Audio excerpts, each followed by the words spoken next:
De l'amour et du cinéma avec Pierre Deladonchamp et Vincent Lacoste, un jeune réalisateur égyptien qui concourt pour la Palme d'Or avec son premier film, et des moments de grâce, c'est Story Movies à Cannes. Le cinéma ne se lasse pas de nous conter des histoires d'amour. Christophe Honoré non plus. Pour son retour en compétition, 11 ans après les chansons d'amour, le réalisateur raconte avec une mélancolie teintée d'humour la rencontre dans les années 90 entre un écrivain malade du sida et un jeune étudiant. Je tombe mal, je peux pas me permettre une dernière romance. Et réunit un duo d'acteurs gracieux, Pierre Deladonchamp et Vincent Lacoste. Au cœur du cinéma de Christophe Honoré, il y a l'amour. Il y a l'amour romantique, il y a l'amour filial, il y a l'amour fraternel. Donc j'ai très envie que ce petit moment passé ensemble soit rempli d'amour. Et j'aimerais savoir, On va essayer. dans la relation que des comédiens ont avec un réalisateur, peu importe qu'il soit homme ou femme, est-ce qu'il y a quelque chose de l'amour? Ça dépend, peut-être pas, n'exagérons rien, mais je pense qu'il y a un rapport de tendresse extrême. En tout cas, J'allais dire tendresse aussi, En ouais. tout cas, Christophe, il instaure vraiment ça, quoi. Il est hyper aimant, quoi. C'est-à-dire, Il nous aime beaucoup, ouais. ouais, il a son univers et tout ça, mais il nous inclut tellement dedans, quoi. Puis il prend plaisir à nous filmer. Il est tout en pudeur et en même temps, il dit beaucoup de choses avec rien. Le contraire des films que j'aime moins, où on voit trop de choses, où on sucre le sucre, où on met de la musique pour pleurer, au moment où il faut pleurer, tout ça. Ouais. Et lui, je trouve qu'il prend toujours le contre-pied. La vie est plus étonnante que les films. Surtout que ce film-là. Vous dites ce genre de choses à des inconnus, quoi. J'ai parlé trop vite. La vie est plus conne que les films, c'est tout.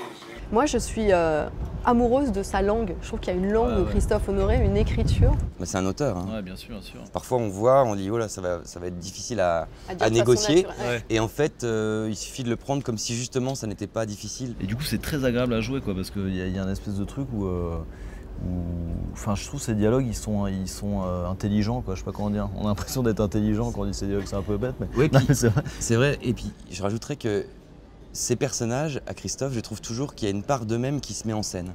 C'est-à-dire qu'ils sont en train de se regarder Ouais. eux-mêmes, en train de dire les choses. Oui, c'est pas premier degré. Voilà, c'est comme pas ça, que quoi. du premier degré. Ouais.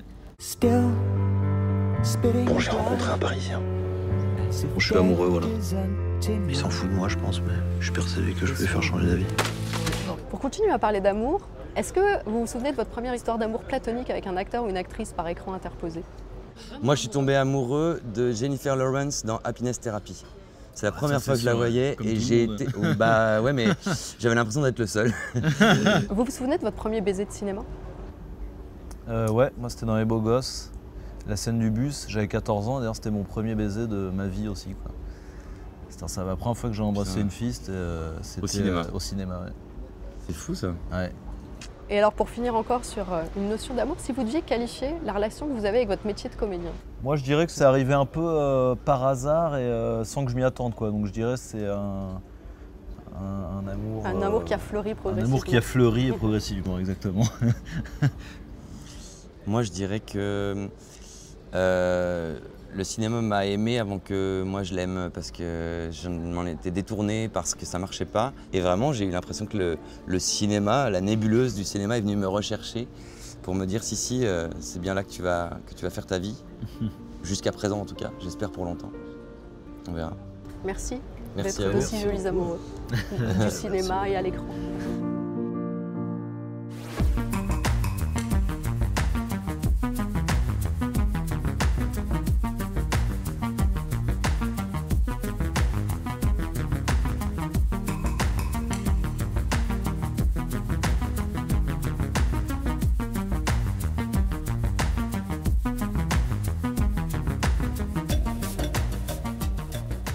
This is the first time in Cannes history that this is a female majority jury. No. You know, if there's a female head of jury, then there are 4 men and 4 women. So it just happens that I've tipped the balance. Sorry.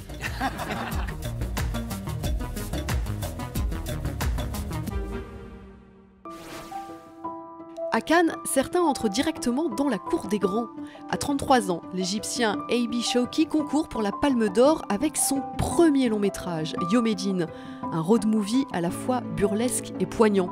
Ses héros, un ancien lépreux et un orphelin partis en quête de leurs racines. Ses acteurs, des noms professionnels, à commencer par Radi Gamal, au visage marqué par la maladie. Mais la beauté est souvent là où on ne l'attend pas. عشان النبتة ما تبصش عليك وما تخافش منه. ما احنا قاعدين لوحدينا هتقلق. شكلك شيك. Leprosy is both a medical disease and a social disease.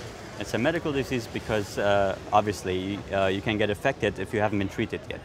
But it's a social disease because after you've been treated and you're still deformed, you cannot undo these deformations. افرض لك انت هتسافر ازاي؟ ده انت مجذوب، لا بتعرف تركب عربية ولا بتعرف تركب قطر. I just want to show Egyptian people, like Egyptian people have such an interesting mentality to them. It's that despite all the misery that sometimes goes on, they have a very good soul and they take everything with a very light heart. Yeah, but why talking about the outcast? Is that because you met Because they don't have anyone else that speaks for them. You always see the mainstream. And you never see the person that has all the odds against him and he has to fight much harder. I always support the team that loses more. I realized that if you look at the person long enough, you forget about what they look like and you start looking into like what's inside. And we did the same approach with the character of Boucher, that in the beginning I was thinking, oh, maybe I should just like very slowly show his hands and very slowly show his face and all that. And it's like, no, let's shock the audiences. And they're not gonna be repulsed by him because they see how good of a person he is. There are a lot of people that are nominated there that are my masters. Jafar Panahi, for example, I would watch his film as a kid. My mother would give me the DVDs of his films and just like just really amazed by his filmmaking. And Spike Lee was my professor at NYU. Like he actually like taught me a few years ago, and we were talking about this film like on the side when it was still like a idea on paper. So I feel very humbled that I'm able to like be in that crowd of people that were just like amazing, magnificent filmmakers.